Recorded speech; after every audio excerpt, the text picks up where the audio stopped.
खाद्य खराब बोली अभियोग करिबारु ग्राहकଙ୍କ उपरकु गरम तेल फोपाडिले दुकान मालिक।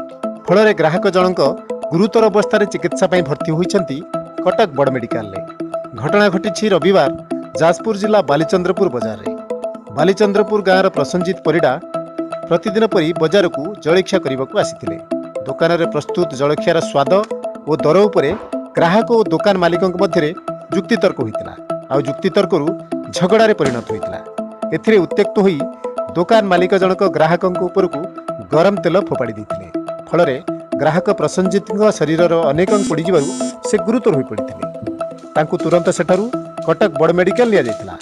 ए विषय बालीचंद्रपुर थाना एतला देवा परे पुलिस अनुसंधान आरंभ करिछि। अभियुक्त एबे सुद्धा फेरार अछि।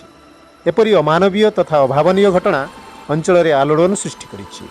सत्साहस न्यूज जाजपुर।